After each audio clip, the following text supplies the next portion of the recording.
Hi there, I'm Eric Linter, and this is Star Speak Whispers for the end of March 2012.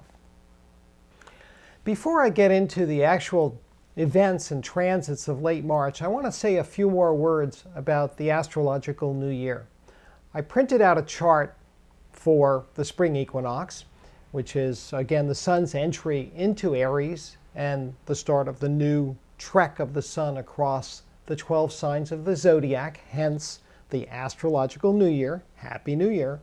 And in looking at the chart, I was struck, first of all, by the sun's proximity to retrograde Mercury and Uranus. We have the planets of the mind, Mercury representing logic, reason. 1 + 1 is 2, 2 + 2 is 4, very track-oriented thinking. And then we have Uranus, a higher octave of Mercury, the planet of pure intuition.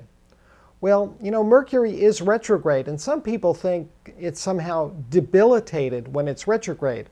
I happen to think it's more pensive, more prone to having deep thoughts, and I don't see retrograde Mercury as necessarily problematic.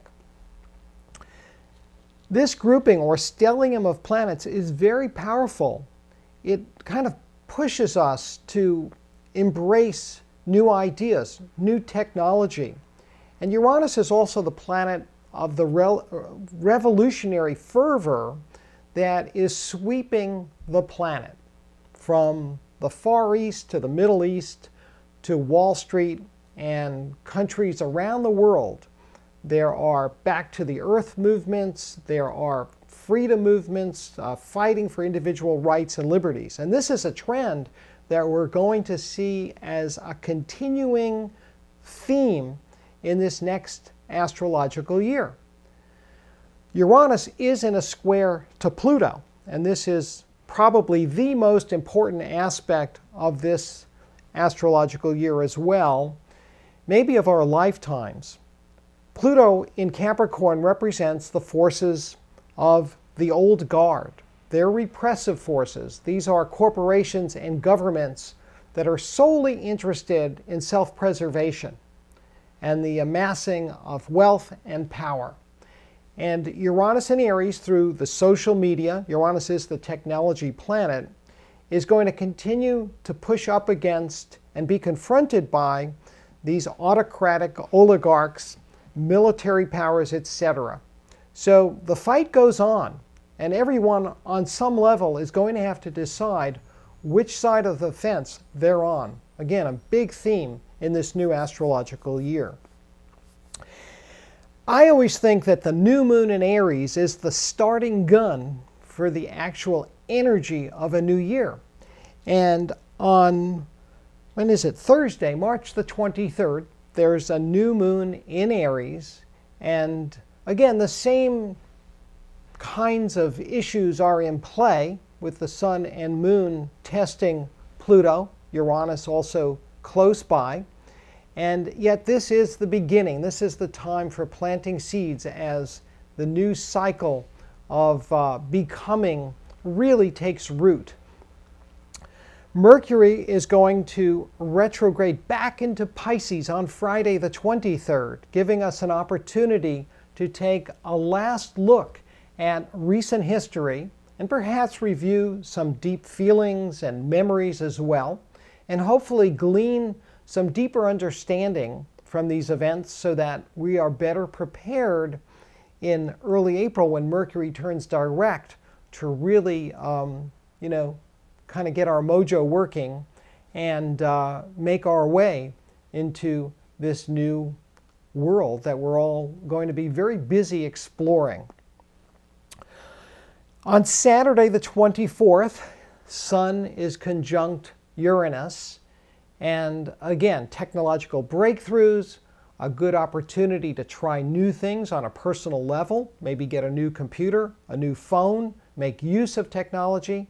Uranus is also a very social, networking-oriented, community-building planet. It's a great weekend for hanging out with your friends, whether it's just for pleasure or for supporting some cause. Thursday, the 29th, there's a period between the weekend and the following Thursday where we have a series of pleasant and rather mellow days. I suggest you enjoy them thoroughly because on Thursday, the 29th, the Sun squares Pluto, and some kind of political brouhaha is likely to be in the news. We have, again, the individualistic Sun in Aries tweaking this rather obsessive and controlling force we know as Pluto. And we want to treat the various power figures in our individual lives with due respect.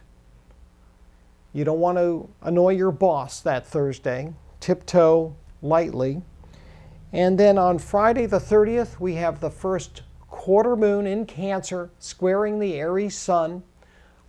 Individual impulses versus the needs and expectations of family or customs and traditions. We feel kind of torn between being loyal and supportive and just doing our own thing. So again, be kind to your loved ones and those closest to you on that Friday. We'll close out the month with mixed trends Saturday night. Some people will be feeling tired. Others are going to be feeling downright romantic. But that wraps up the month of March 2012. Thanks for tuning in today. I've enjoyed spending a few minutes with you. I hope you did too. If you would like to schedule a reading or have any questions, you can contact me at stars@ericlinter.com, by telephone at 508-541-4115. I also have a daily forecast posted at the spiritofchange.org website. Remember, keep looking up.